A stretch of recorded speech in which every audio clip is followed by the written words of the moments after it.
Thank you.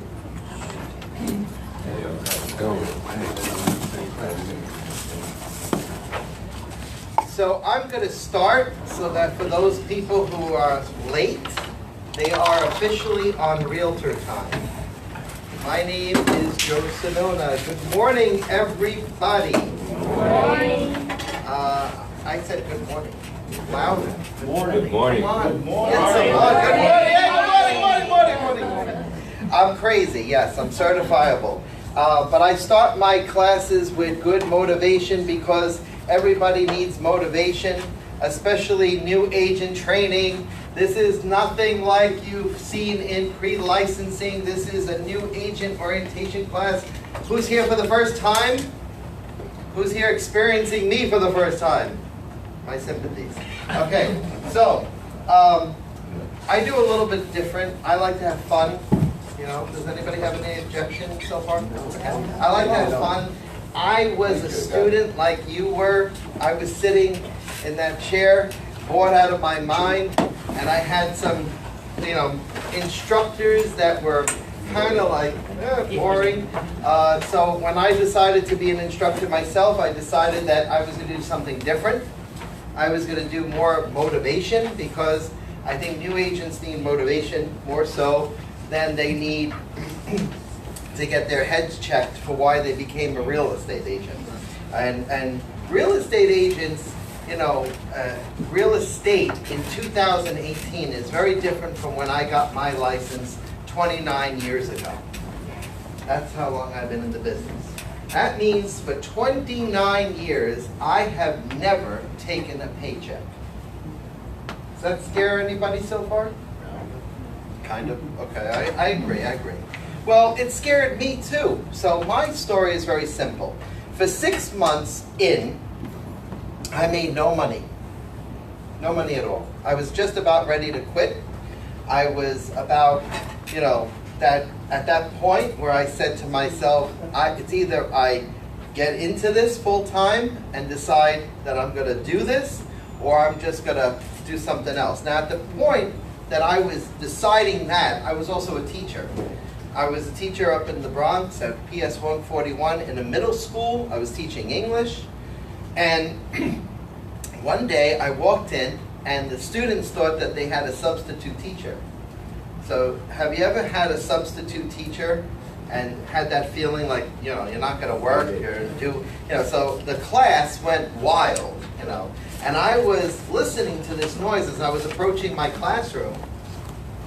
And this is what got me into real estate full-time. So I walked in, and everybody was just going wild. It was like a big party going on. And they thought they had a substitute teacher. And I kept saying, quiet, quiet, I'm here, quiet, quiet. And at the same time, the head of the Board of Education was roaming the hallway. Only I didn't know this.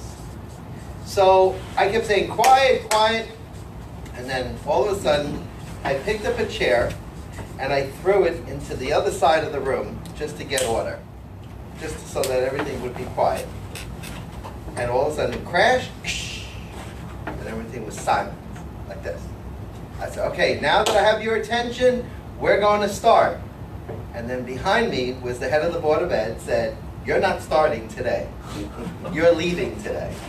And I turned around and I said, who are you? And he goes, I'm your boss. And I was like, okay. So he wrote me up and he said, either I quit that day or I take a leave of absence. So I said, well, if I quit, then I'm giving up my career as a teacher and I can never go back.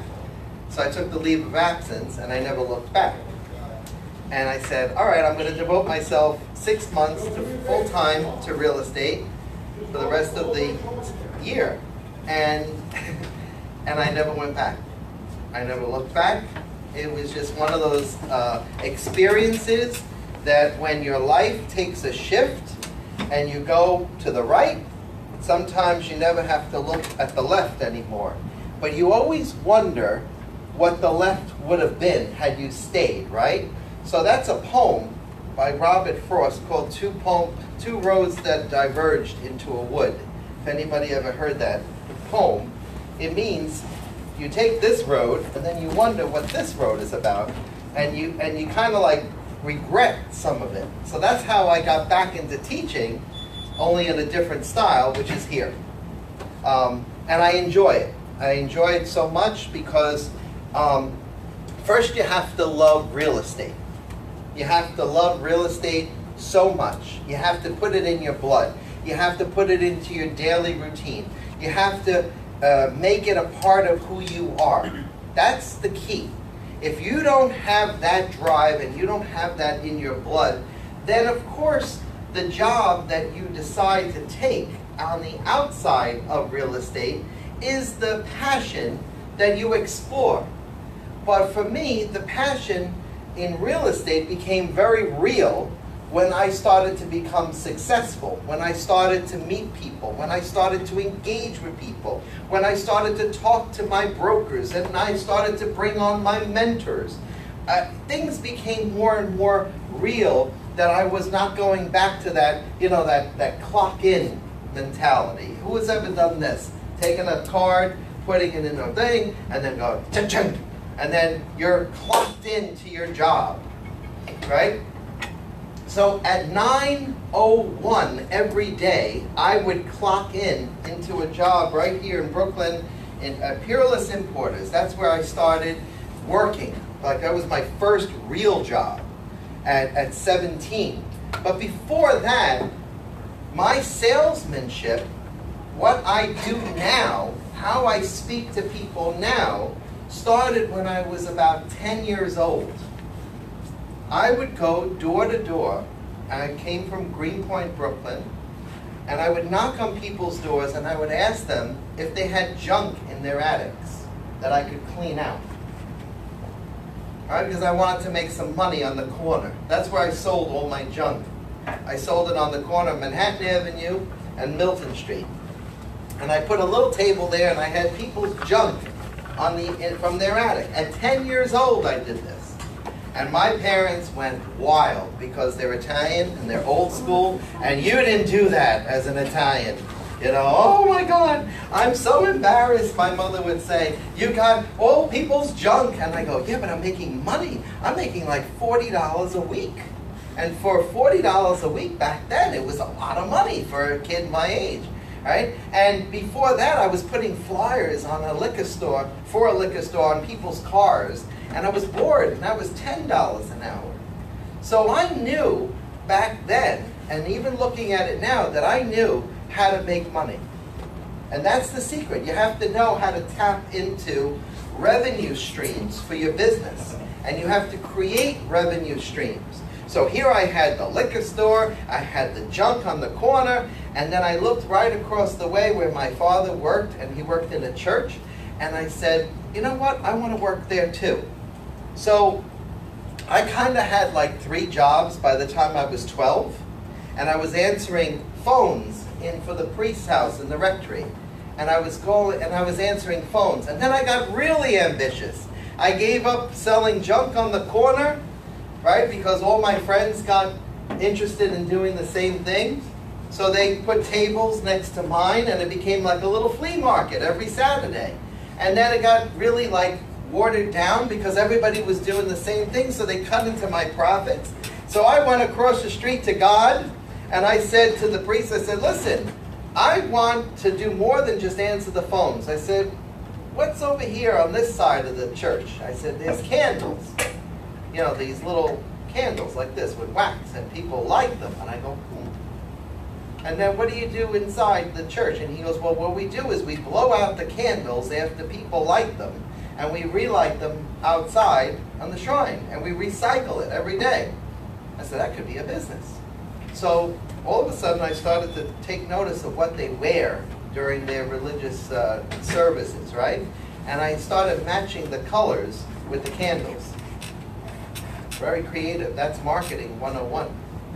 Only I was 12 years old and discovered marketing.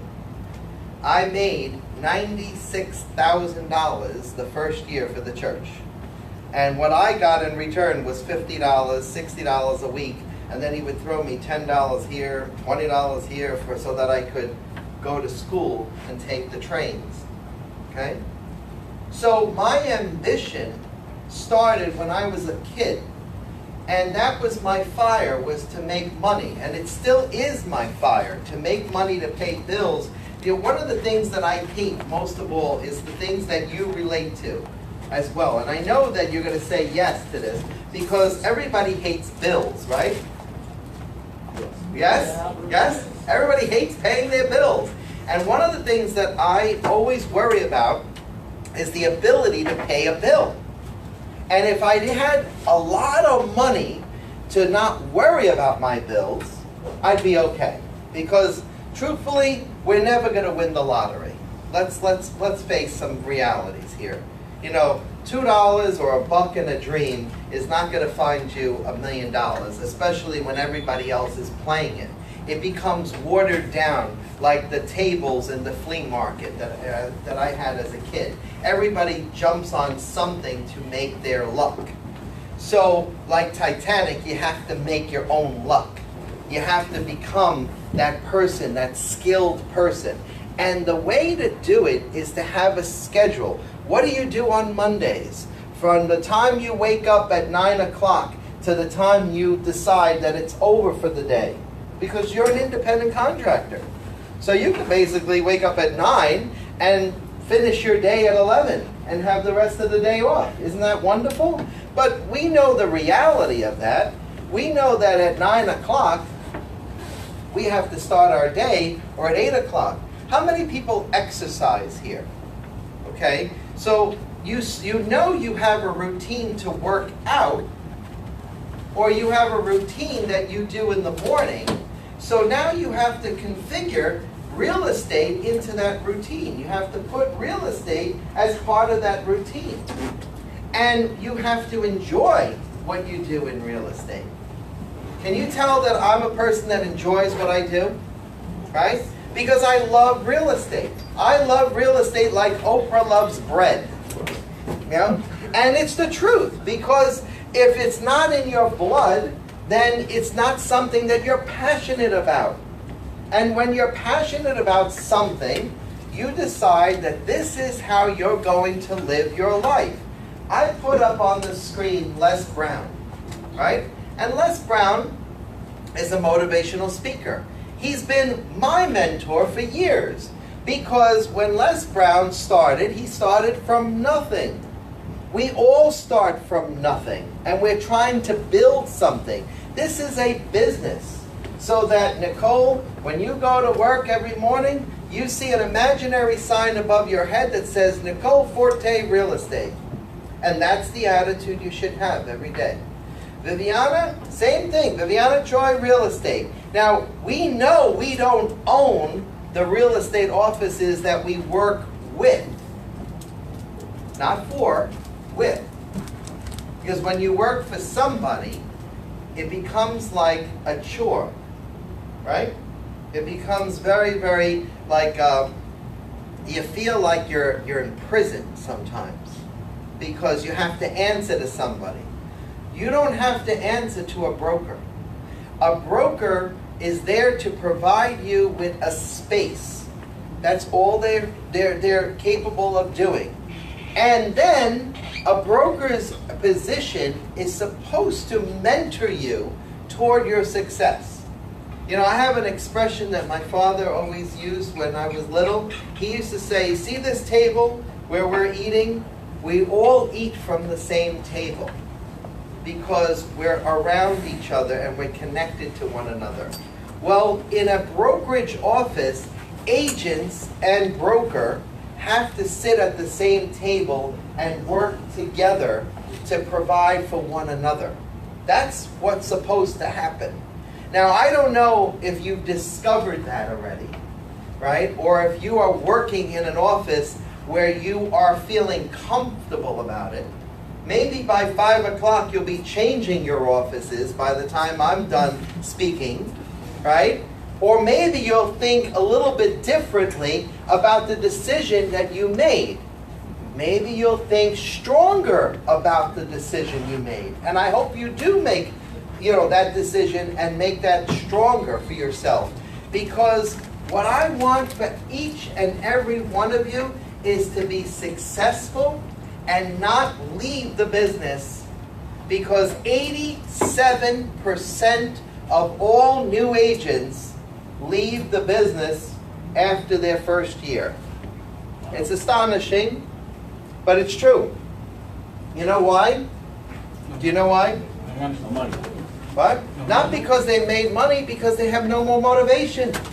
Because they feel they didn't get enough training or mentoring from somebody who could have mentored them to be in the business. See, brokers fail at this. I give them a big fat F, some brokers, because they don't have the patience, nor the time, nor the energy to train new agents. Brokers today in 2018, as opposed to when I got licensed in 1989, back then, my broker was very patient with me. There were 2 brokers that mentored me. And they had the time. I got the best training possible. I don't think another agent will ever see that again. But maybe in a similar way, through training programs. And how many of you work in an office? I don't want to know the office name, but how many of you work in an office where you got a calendar and it says training on this day, training on that day, like you have a training schedule already fit for you, right? You got that? Some people? Okay. But for the rest of you, I would say make your own schedule, day to day. Every day you should be training something. You should be listening to motivational speaking. You should be training and finding things, and it's all, guess what? Free. That's my favorite 4-letter word, by the way, free. And anytime I can find something free, I always take advantage of it, because even 29 years later, believe it or not, I still need that motivation, that drive, that energy, right? In a different capacity that I am here today, I had to motivate myself to be here today. Yesterday I was all the way out on the other end of the island in Riverhead, training another group of agents out there with a course that I personally have created called Lead to List. So if you're an agent who needs continuing ed, but you want to get listings, there are instructors like me who create courses and content that is valuable for you. And if you want to get a head start on your 22.5 hours of CE credit, take these classes now. Don't wait for your license to go near the expiration date. And LIBOR offers these continuing ed packages. If you buy a 3-pack on a credit card, it's a great pack. It's a great savings for you. So today we're going to get to know the inside of this organization called the Long Island Board of Realtors. We're going to get to know what the rules are. We're going to go over the code of ethics, right? And the code of ethics is the educational component of our licenses, right? And multiple listing rules and regulations, so that when you're out in the field, you'll know how to play nice with everybody else in the sandbox. Because everybody else, you'll find, does not play so nice in the sandbox. Everybody thinks that in real estate, that they have to step over each other to get to the next level. And I'm telling you that I have never stepped over somebody to get to where I am. And that's why I have survived these 29 years. Right? On September 13th, I will celebrate my 29th year in real estate because I love it. Not because I'm stuck in it. Got it? I could easily go out today and get another job and a full-time job. That's not the business, that's not the life that I want to choose. I know this is not the life that you want to choose to go out there. That's why you came in here. Because you saw that we were all having fun and you wanted that fun. Or you want to have fun. Right? Okay. So, without further ado, I know all your names because your names are in front of me, right? But I want to encourage you today that you get to know one another. If you work in the same office, that's great, but get to know people and cross-network with each other. Because like a pre-licensing class, there's an opportunity here for you guys to cross-network from wherever you are. So just tell me your markets over there, Yvette.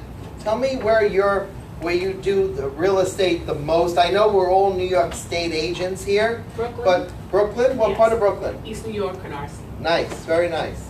Gentleman next door? Astoria. Astoria. And Mortimer? Yes. Southeast Queens, St. Albans, Queens Village, Cambria Heights. Awesome. Awesome. With Tasia? Is that how you say it? Yeah. Okay. I'm focusing on Ozone Park as well as Rosetown. Great. Ben? Flushing. Flushing? Okay. Flushing as well? Pedro? Yes. Okay. Flushing. Angelica? Ridgewood, Village, Glendale. Nice. Albert? Bronx. In the Bronx. You came all the way here from the Bronx? No, I live here. Oh, you live here, okay. Where do you live?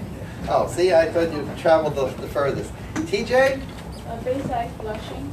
Bayside Flushing. Anthony, where's your market? Queens, yeah, Queens. Middle Village. Middle Village.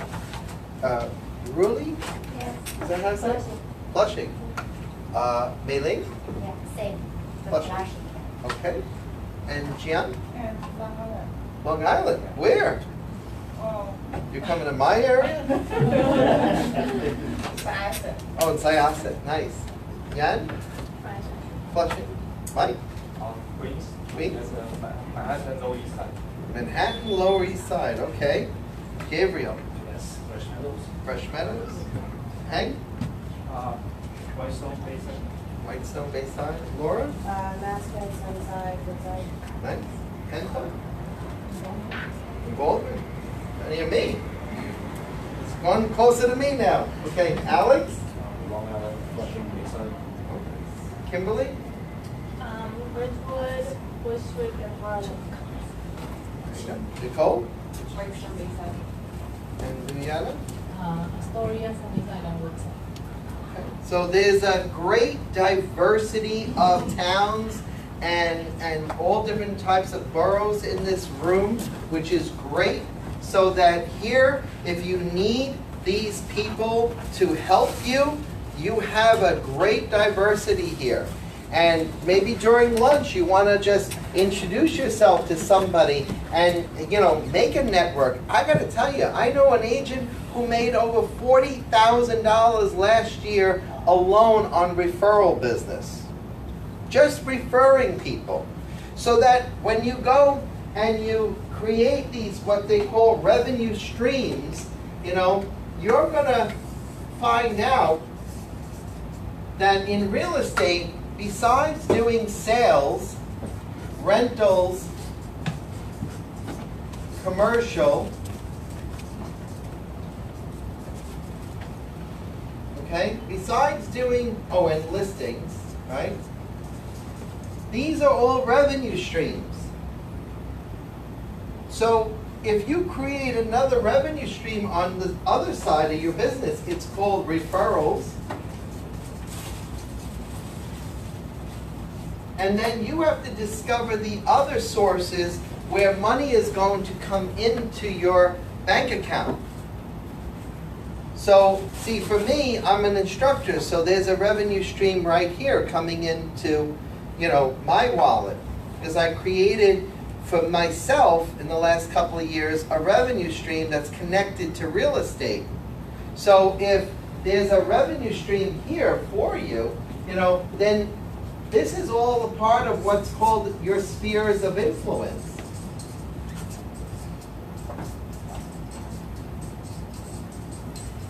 So who do you know that can help you build your business? That's really what it comes down to.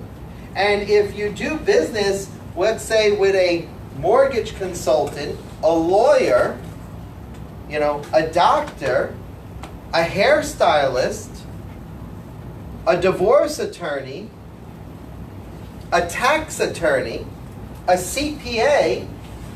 You know, this is where you're going to build your business because you're going to ask them for business.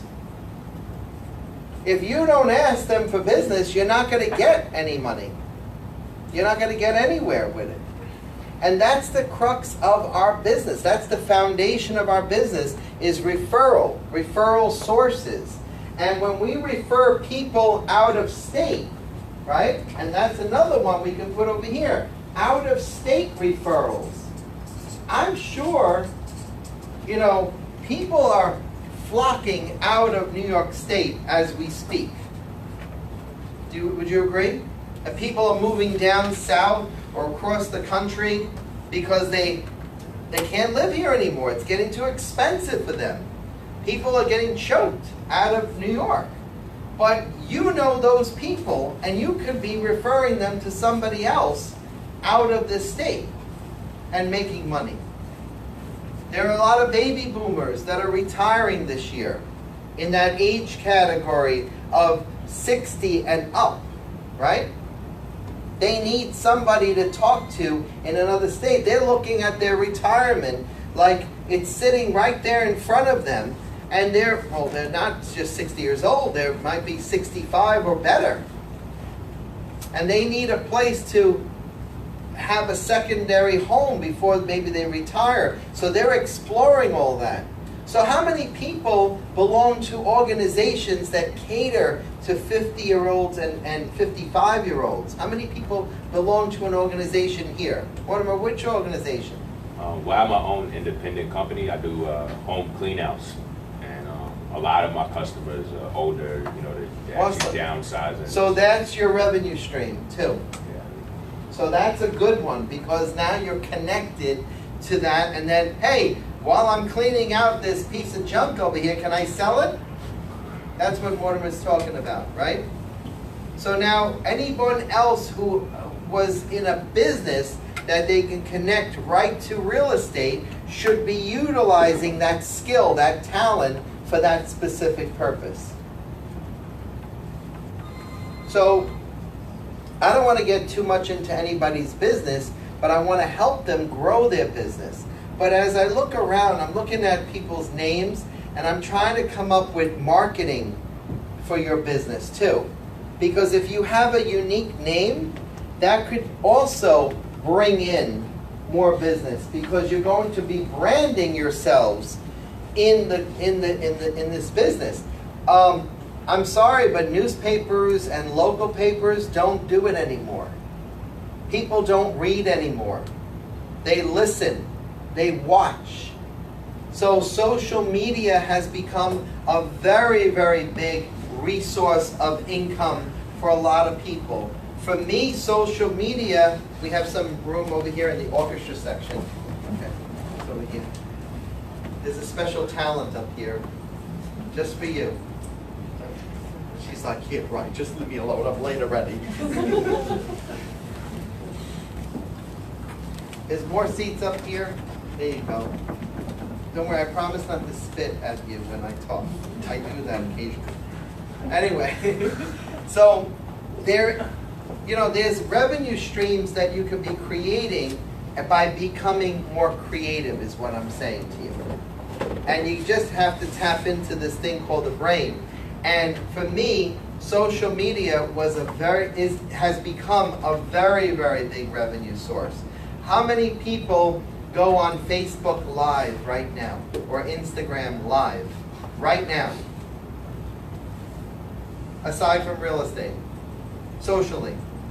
Come on, raise your hands. Not really live, you know, the story. Oh, you just go like this? You're one of those people that just stalk people and just go like this? Yeah, that. Oh, is that it? Okay. Well, all right. So I'm gonna show you how to use social media today to make money in real estate.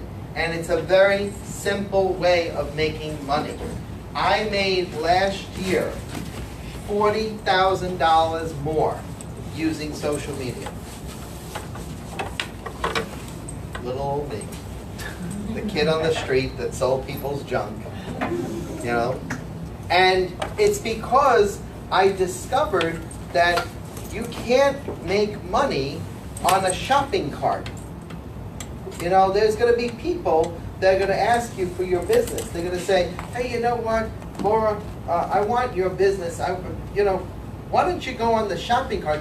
You know, everyone's gonna see your name. And, you know, for a new agent, you know, people are gonna get suckered into this whole idea. Hey, you know what, that's where I belong, in front of somebody's shopping cart. So I told the guy that does it for me in my neighborhood that I don't want him anymore soliciting me. I don't want him to ask me anymore to put my name on a shopping cart. And even though I thought it was the greatest, you know, way of branding myself, so one day it clicked in my head. I gave this guy $6,000 for 6 months of advertising.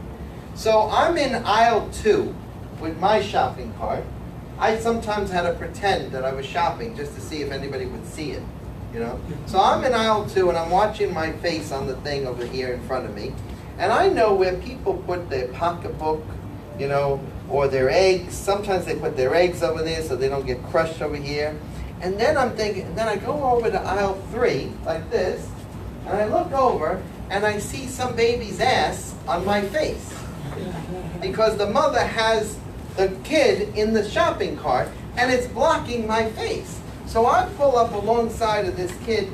I said, why don't you move over so your mother can see my face, right? But the mother looks at me and I'm pretending I'm buying something. So I bought like a can of Spam or something that I didn't want, and I put it in there, and then I looked over like this, and I made sure that my shopping cart was visible so she could see mine, and she just went like this, and she just kept going, right? So I'm like, this is a waste of my money. No one's looking at my face. They're covering it up with somebody's ass or somebody's pocketbook, right? So I told the guy, I said, I don't think this is working for me. I got to find another resource. And this is when Facebook Live was starting to become popular. So I started to do ads, and I started to do, not ads, I started to do videos on Facebook Live. And I noticed that people were looking at that more because of the content that came out of my mouth or whatever I was doing. And I said, this is going to start making me money. This is going to make me some money. I know it. So I told this guy, bye-bye. And now he's chasing me down, and he's down to $500 a month. So that tells me that whatever I'm doing is working more than his ads. And he had ads on the screen as you walked in. He had those little stupid receipts, you know, the receipts at the checkout with my name on. What happens to people? Do they take the receipt and they look, wow, there's Joe Sonona, wow, you know? No, they're going to take it and throw it in the garbage. I know. I know. Okay, yeah. Just keep going. All right. So, you know, I'm saying that print ads don't work anymore. And you have to adapt to social media. And the social media that I'm talking about is Facebook, Instagram, Snapchat, YouTube. These are the mediums, if you will, that are making agents more money than anything. Videos. Pardon? How many minutes each? Less than a minute. And after lunch, we're going to see some of the videos that I've created that have made me the money. And you'd be surprised that the videos have nothing to do with real estate. Nothing at all. Nothing. Okay? And they made me money. Right? And last year, it was $40,000. The year before that was $10,000. So when I saw the money come in the first year, I stuck with something that I knew was going to explode. And now I'm actually going more into the direction of Instagram because I want to get a younger audience. Because the audience that I have on Facebook is that 60 and up. The younger audiences are like 30-somethings in the Instagram, 20, 30-somethings that I want to attract. And I'm sorry, but I don't snap and I don't chat. I just, you know, it's too much. It's an overload. So I go with something that works for me right now. And then when that stops, I'll keep going to the others. YouTube is another avenue that I like as well. All right, so with that said, we gotta go through these stupid slides that LIBOR gives me. All right, a little housekeeping. You know that you have to take 22 and a half hours every 2 years, and that NAR requires 2.5 hours of ethics credit every 2 years. So what I'm telling you today as far as ethics, the code of ethics, you're gonna have to do that every 2 years, okay? The next thing is you have to have 2 hours of agency. So everything that you learn, you put 2 hours of agency into your 22 and a half hours and you'll be fine, okay? The restrooms are outside of the office here and down the hall to your left, and just return the key. It's right on the ledge where Ardell sits, okay? Cell phones, we're all adults. Put your cell phones on mute, don't let them ring. But if you have to take a phone call, just kindly just excuse yourself and just go outside of the office and down the hallway. All right? I really don't want anyone making phone calls out there because, you know, like the Incredible Hulk, you don't want to see Ardell or me angry because we turn into the Incredible Hulk. Refreshments, lunch, we're going to take a break in about, say, 10-15. I do 15-minute breaks, 2 of them. And then lunch, we do from 12 o'clock to 1 o'clock, about an hour. And there's plenty of places downstairs that, you know, if you want to eat here, it's fine. If you want to have a snack over here, that's fine. Just be prepared to share it with me. And phones, laptops, notebooks, newspapers, it's fine as long as you're paying attention. I don't care what you're doing, as long as you're paying attention to the content. Because sometimes you'll hear something that you may want to write down, okay? And I encourage people to take notes, lots of notes, because whatever I'm saying may be useful to your career. All right, so here is a little bit of repetitious about what you learned in the licensing class. Let's get to that point. Remember when I said to you, you work with this broker and not for this broker. So this broker has an obligation to you to provide you with an office space. Doesn't have to provide you with a phone, doesn't have to provide you with a desk, doesn't have to provide you with supplies. But if you have that broker that pays for your marketing, your printing, your copies, hey, that's great. Because when I started in real estate, my broker provided me with all of that. And I didn't know how lucky I was until I switched companies, and then I worked for a true independent contracting firm, real estate, where I sat there and I had to pay for my own copies, my own supplies, my own this, my own everything. What I do today is I keep a bin. I actually keep a bin of forms in my car. So if I'm mobile and I know someone, keep a bin of forms in your car so that you can have a ready, willing, and able office in your car. So if you need a form, it's right there. And, get to know the MLS, the program called Stratus. There's some great classes here. The 3-hour demo. Who's done the 3-hour demo yet? Did anybody do the 3-hour? 3-hour demo. All right, it's kind of bullshit a little bit. I know, I got it. But the 3-hour demo class shows you how to navigate through Stratus and where forms are. So in the lirealtor.com portal that you use to go in, before you get to Stratus, in the LI Realtor portal,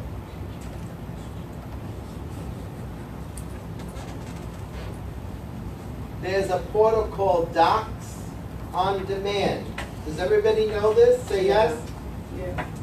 Okay. Who said no? Anybody don't know it? There's a portal called Docs on Demand.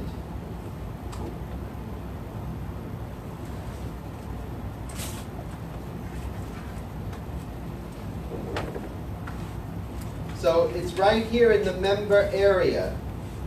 And it has Docs on Demand, and all your forms are in here. How many people are LIBOR members? All of you are LIBOR members yet? You paid your dues? Okay. Now, you know that August 27th, the new dues bill is going out. So you have to pay another bill after this one. So if I were all of you, I would get started and start doing, if you have rentals in your area, try to get rentals because that's quick money for you. And that will help you pay some of the costs, the startup costs of this business. That's how I would start if I were a new agent today. Because by the time something closes, it'll be 3 months down the road and you'll be broke, unless you have the money to help you get started. So all your forms begin right here, MLS listing forms. And I would download these into my computer. They're all fillable forms. So wherever you see fillable, okay, you have to download them first, and then you fill them in when you're with a client, if you're taking your laptop to a client's house, okay? And then what you do is you have them sign. You could also get started on what's called Instanet forms.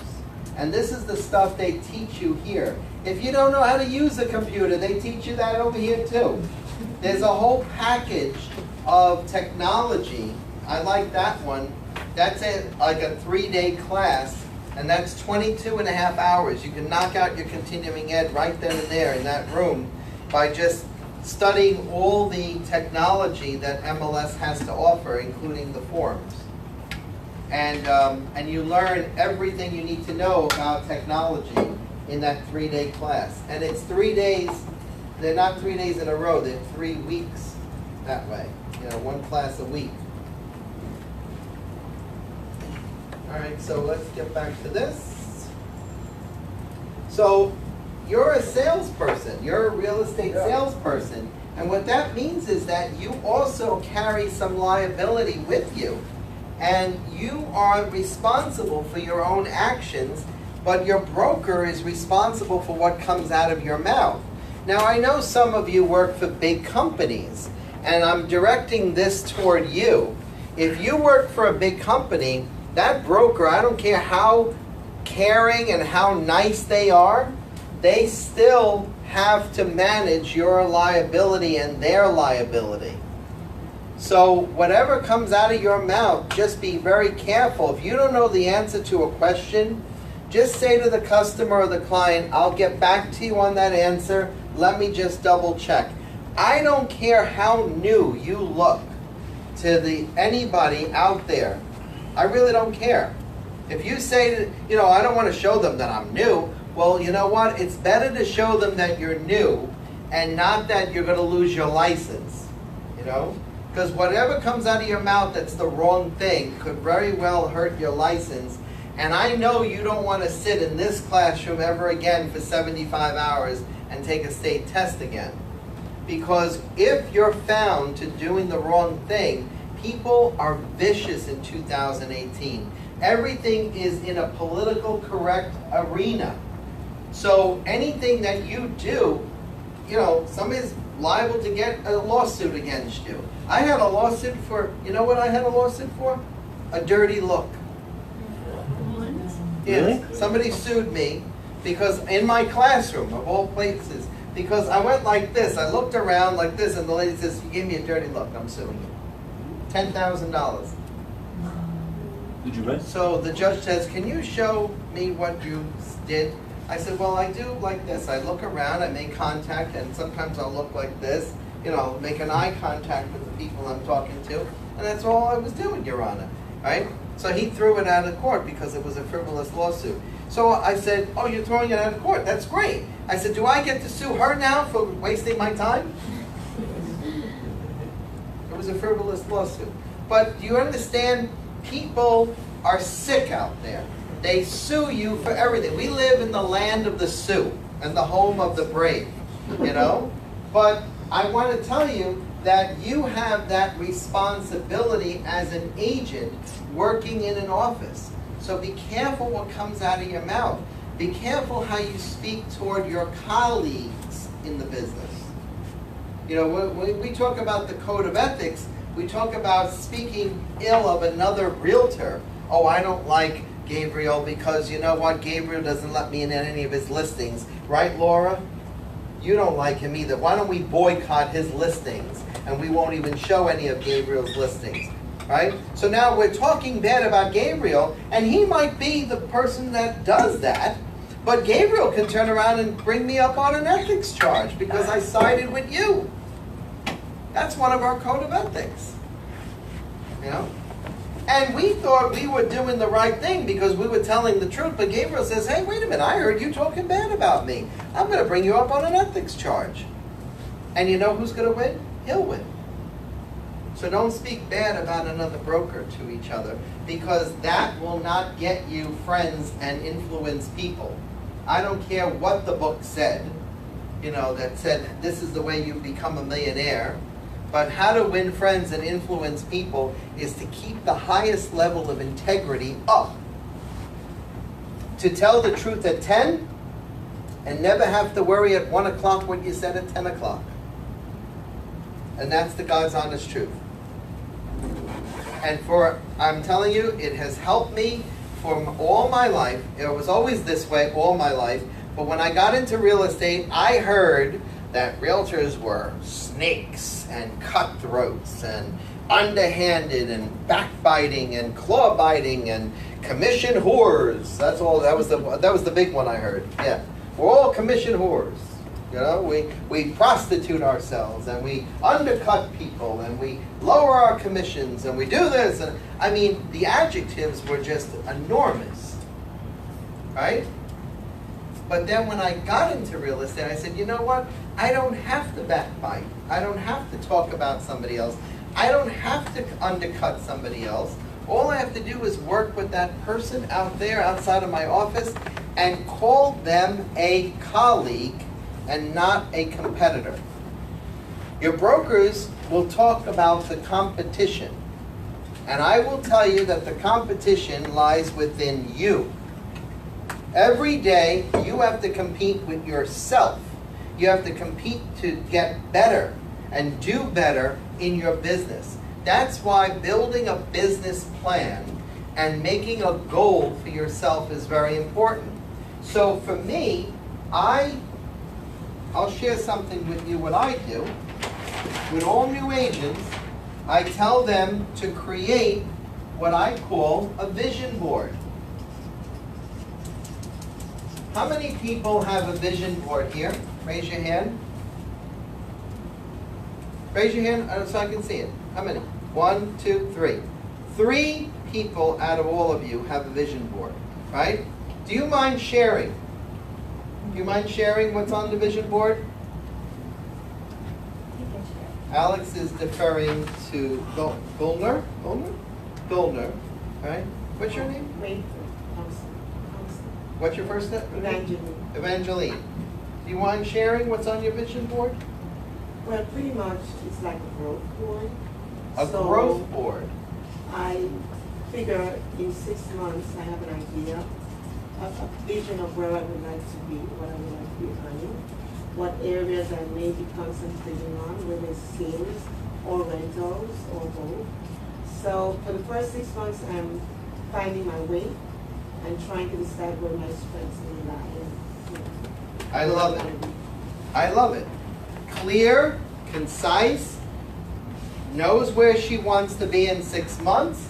She wants to be in areas of where she's making money, of course, and she wants to find her why in either sales, rentals, or what have you in the business. Is that clear? Right? So now what is your vision board? You have to say that to yourself.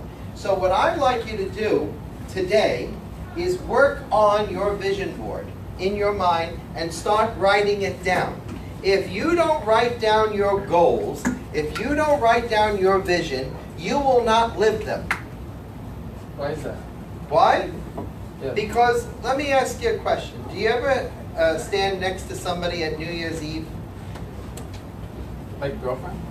girlfriend, anybody, significant other, you sit there and the person tells you, I'm gonna lose weight in 2019. I'm gonna stop smoking right at midnight. This is the last alcohol I'm gonna have, right? I mean, that's a difference though. It's like a New Year resolution. It's a New Year's resolution, it's still a goal. Resolutions are goals, right? And then by January 15th, you see that same person again, and they're eating themselves out of everything. Or they're smoking, right? Well, what happened? Well, you know, I took a good game and then I fell off my horse. Right? Now, I know people like that, but I know them that on January 16th, they're making those resolutions again, and then by February, they're falling off, and then by March, they're saying it again. People are back in the gym before summer because they want to get into their bikinis and takinis, right? And then by June, they're falling off, or July, they had a great summer. August turns around, and they're still deciding what to do. September, they're going to get their act together because it's now fall, and they don't see it as fall, they see it as a new birth. They call it a rebirth, right? By October, they fell again because the holidays are right around the corner. November and December is shot, and let's start again over at New Year's. And we're right back to where they found each other. Why? Because they did not have a vision of themselves. When I create a vision now, and I was like bad, I was that guy that I just described throughout the year. I was that person. So when I saw what a vision board was, rather than call it a goal for myself, a goal setting board, and you can call it whatever you want, growth board or vision board, but if you don't write down what you see yourself doing, being, and becoming in that office where you are within the next 3, 6 to 12 months, I guarantee you that you will change offices after 90 days, after 180 days, after a year maybe. And even after a year, that's why people fall off this business, because they don't have a vision of themselves and they don't have a plan. What is your plan? See, this is different. This is a whole different class now, because in the licensing program, which we're not allowed to do, we're not allowed to talk about business plans, which I think is stupid, because it's in the licensing class that we're supposed to make a plan for all of us, so that when we're ready to start in a real estate office, we'll be ready with that plan.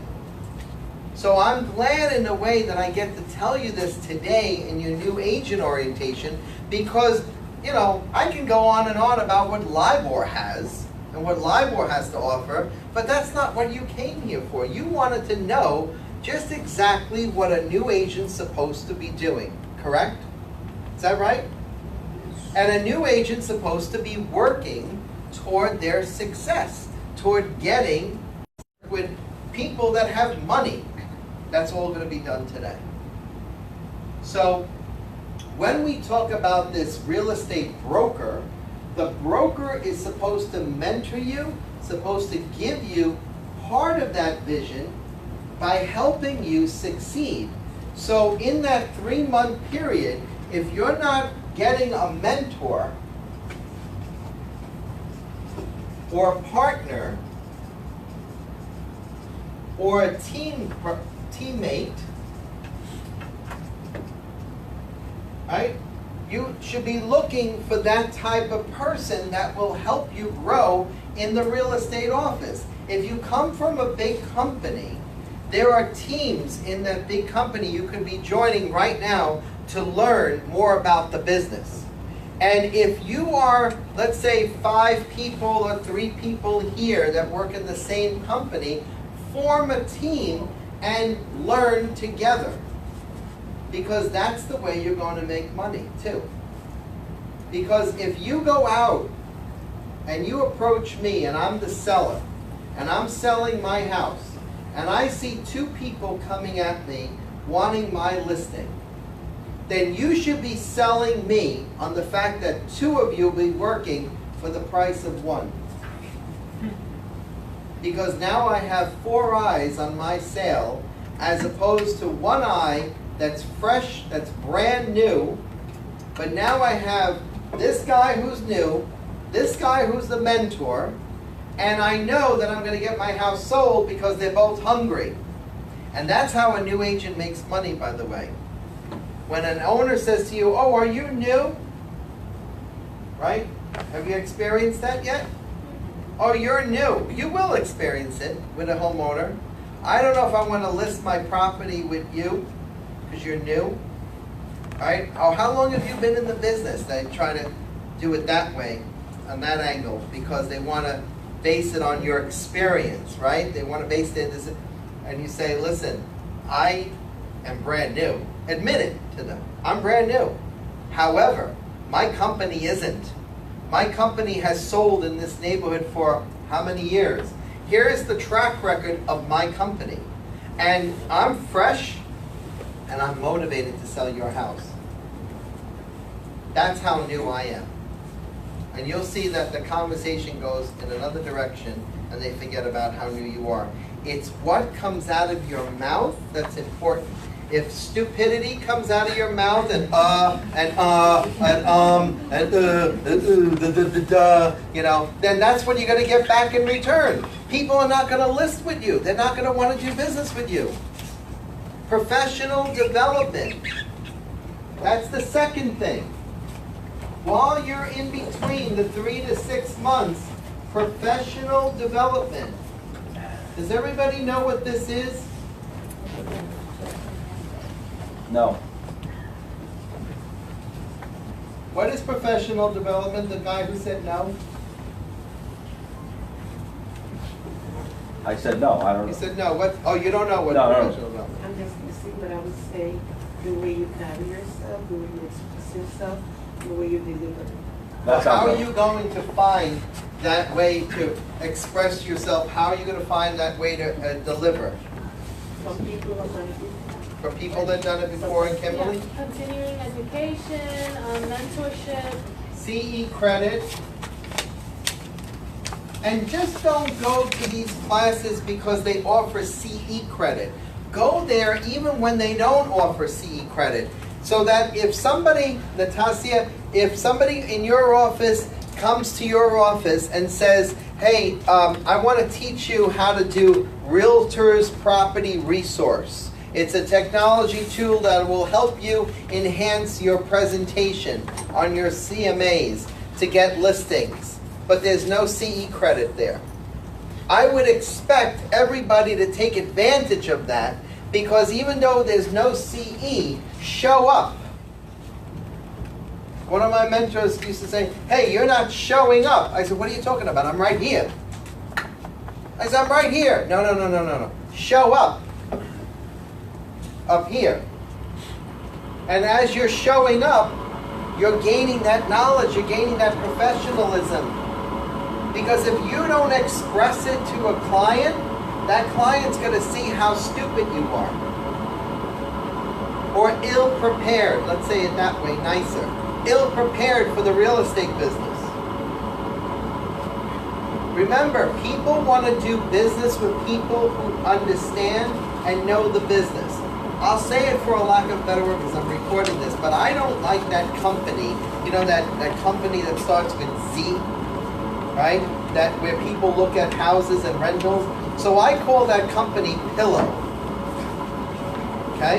And that other company, that the parent company, I call that starts with J, I call that, I'm sorry, I call that, it starts with T, I call that Julia. So Julia and Pillow have no room in my world, okay? And that's my biggest competitor right now. Why is it my competitor? Does anybody figure it out yet? Mortimer? It's trying to eliminate the agent. It's That's trying to have correct. the consumer. How is it trying to eliminate the agent? Because consumers are just trying to go on there and find their own homes and, you know. And they list their own List the homes, homes, just so exactly. you know. They list them. And what else? They It's just trying to eliminate, you know, anything that we can provide, any counsel. They're using our data from MLS. They pay for our data at MLS so that they can come up with estimates of value on the houses. Yeah, they are pests. They are pestimates. To me, they're pestimates, not the other way that you know.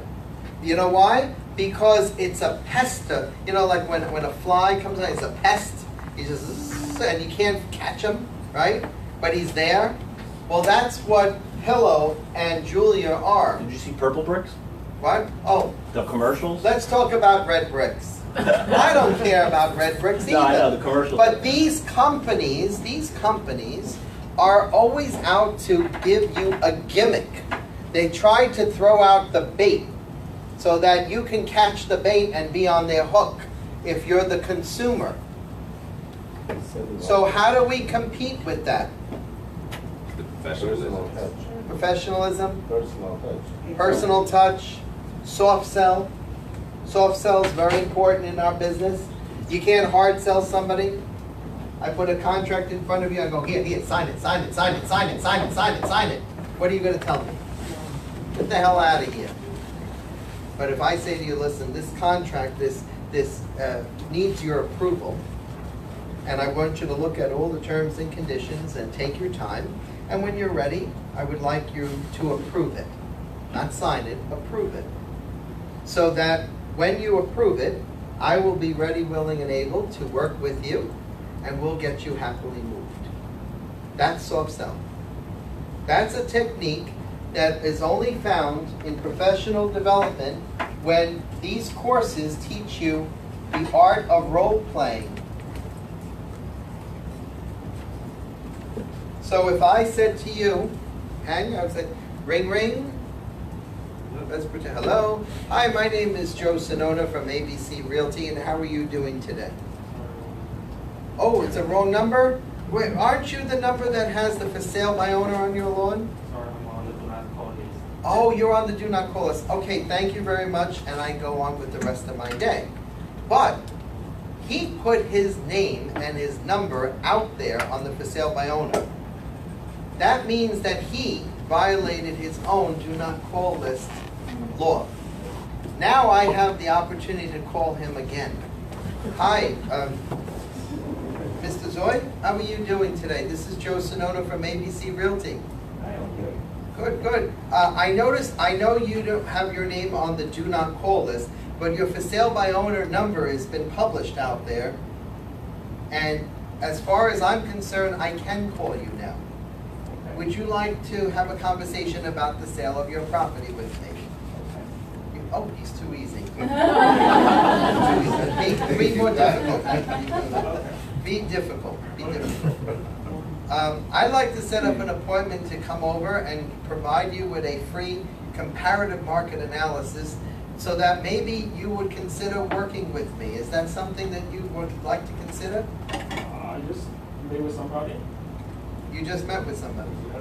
Okay, but you didn't meet with Joe Sonona, did you? Not yet. Okay, would you like to meet with me? Maybe tomorrow or the next day? I will be there in 50 minutes. Okay, may I call you back in 2 weeks? Okay. Okay, I'll put it in my calendar for about 2 weeks from today, and I want to wish you a very good day. Okay. Thank you, bye-bye. Now I hang up, and then I write him a note. I get a little note card. Hey, dear Hang, it was very nice talking with you today about the sale of your property. I am very eager to meet up with you in 2 weeks to discuss the possibility of working together. Thank you, have a good day. Joe Sonona, quote, in the mail with my business card. He opens it up, probably throws it out. Yeah, I knew you were going to do that, I knew, right? But don't worry, I'm a pest. I'm the pest now, okay? In 2 weeks from now, I call him back. Hey, how are you doing? How's it going with the sale of your property? Remember we spoke 2 weeks ago? How was your vacation? That's it. Yeah, where'd you go? I go to Florida. Oh, how nice. You know, I have property in Florida. Where part of Florida did you go to? Oh, Miami. Did you see any interesting things in Miami? I just go to Taco House. Oh, that's wonderful. So are you planning on retiring to Miami? I'm just moving in for vacation first. Oh, that's cool, that's cool. Hey, so when are we gonna get together to discuss selling your house? I should be found next Monday. Oh, next Monday, let's make an appointment. Should we see each other between 12 and 1 or 1 and 2? Oh, it's fine. 1 o'clock? Okay, great, I'll see you then. All right, see ya. Oh, and done. In. That was still too easy. I know it was too easy. I know. I've dealt with hard up there. Believe me, all last week I made 147 phone calls and didn't get one appointment. 147 phone calls. What? That was the day. 147 phone calls. You did it by yourself? What? No, I had 2 people helping me. Oh, I see. 147 phone calls. You didn't ask for the details. Okay? How you handle when we say, someone I know, or Okay. someone's charging less commission? Well, let me wish you good luck with that, but I caution you that in charging you less commission, I would like to take a look at the services they provide. Because in the reduction of commissions, right, comes the reduction of service.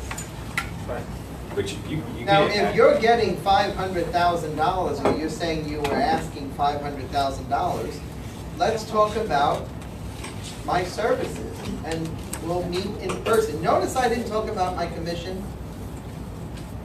I didn't talk about it over the phone. When they talk to you over the phone about commissions, make the appointment with them.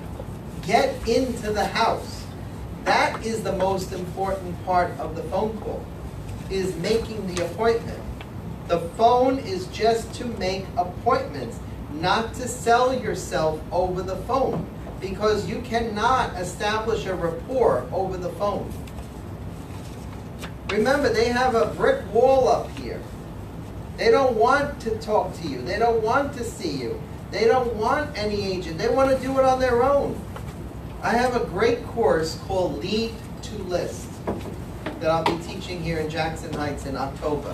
But if you want to see it quicker, I'm doing it in Rockville Center on August 29th for $75. And it includes 7.5 hours of CE credit, by the way. If anybody's interested. It's up there on the board. But it'll tell you everything you need to know from the time you get a lead to the time you get a listing, and there's a lot of role playing in that course. So putting professional development and CE credit into your work is going to bring you closer to that vision that you're trying to create here. Yes, Warner. When you're with the client in the home, you can't really ask about anybody else's commission, can you? I don't want to know about anybody else's commission except mine. But it's also illegal, isn't it? No, It's not? Okay. not at all. But I don't want to know what the other competition or the colleague is saying about my commission. I want to know what I'm worth. Yeah. How much are you worth? That's what you have to ask. How much are you worth? Are you worth 2 shekels? I'll say it that way because you can't discuss percent. Are you worth 3 shells? Are you worth 4 shells? You know what I'm worth? 6 shells. And I don't leave there until I get 6 shells. Ooh. Pedro goes, I gotta keep staying here. I gotta find out his method. And I know Pedro, and I know Gulner, I know what you're talking about.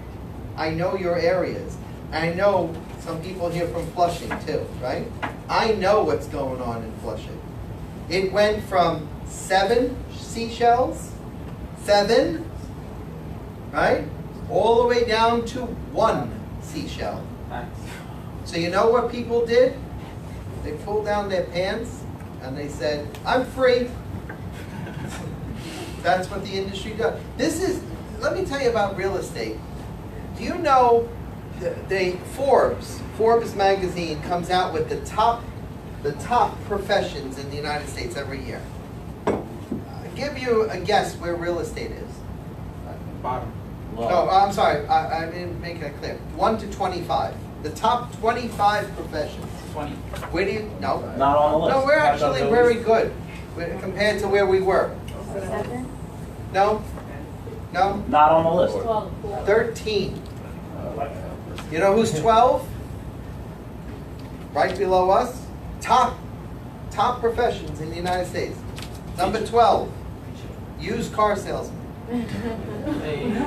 Number 12. They make money. They make money.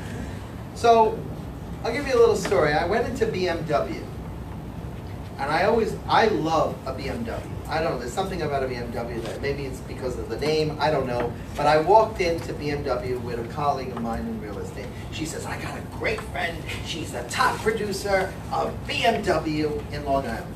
I go, oh, great, let's go and take a look. Now, I don't buy cars, I lease them. Because I get bored with the car, right?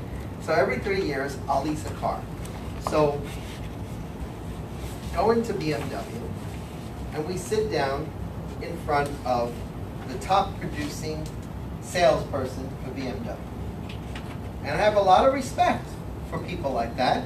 There's plaques on the wall, there's little trophies on her desk and everything. It says top this and top that. And I'm looking at her like this, and she's staring and talking to my colleague in the office. Attitude. And she keeps directing, and all I said was, hi, nice to meet you. So I sat down, that's all I said, right? And she says, how can I help you today? And Mary says to this girl, Jennifer, she says, we're here to lease 2 BMWs. She says, and my coworker wants the X5, when the X5 was on, and she wanted, I think, what was that, X3? Is that right? Yeah, the little mini version of the X5, right? So I'm sitting there like this, and she's talking like this, back and forth. I went to the club. I want this. And so I'm letting this happen, and I'm just sitting there, and I'm going, and I'm smiling, and she's looking at me, and I'm waiting for her to ask a question or something of me. So I said, I don't want to interrupt this little. So finally, I said to her, and then they start talking about the car. I go, okay, now they're going to talk about the car, right? So, what kind of car are you looking at, Mary? So I'm going, oh, this something's going wrong, right? So I said, we are looking to lease 2 cars from you, just in case you forgot. And she said, so Mary, what color you were thinking about? So I'm going, wait, Mary, before you answer that question, I said, did you understand that we are looking to lease? She goes, oh. She goes, do you want attention? Come here. And she gets up, and she grabs my hand. Now I'm walking out with her into the dealership. She goes, she opens the car to the door to the X5. She goes, here, sit over here in front of, so I get in front of the wheel like this. She closes the door, and then she does a nice little rotation around to the passenger side, and she looks in, she goes, do you feel comfortable now? She goes, do you like it? So I go like this, I put my hand on the wheel, symbolic, captain, in control. And I turn around and I go, if you think that this is your best salesmanship, I said, you suck. Just like that. I'll take it. And she go, no, I wanted it. Believe me, I wanted this car, but I wasn't giving her my business. And I went, you suck. And I opened the door, and I go, come on, Mary, we're leaving. And Mary left, and she goes, she didn't even try to stop us. Just like that. She didn't even say it. She didn't even apologize. She didn't even call us back. That's how sucky she was. And it could have been anybody, by the way. I'm not targeting anybody. I'm just saying it could have been anybody in that situation who stinks at their job. Right? You've seen it. Occupations out there, they stink. Right? I go into an emergency room about a month and a half ago. My mother was very sick. She was dehydrated. She was dying. right? And I bring her into the emergency room and I tell the nurse, I said, you gotta help my mother. Something's wrong, she's fading out. I think her blood pressure is like near death, right? I'll be right with you, sir. I said, did you hear me? This is an emergency room. And I yelled out. And good thing I spoke up, because my mother would have been dead if they hadn't seen her right there at that point. My mother's fine, thank God. But this is the world we live in, customer service. And in our real estate office, if we don't provide customer service for the consumer, they're going to turn around and tell us, you suck. Plain in English. And they'll move on to the next realtor. 15-minute break.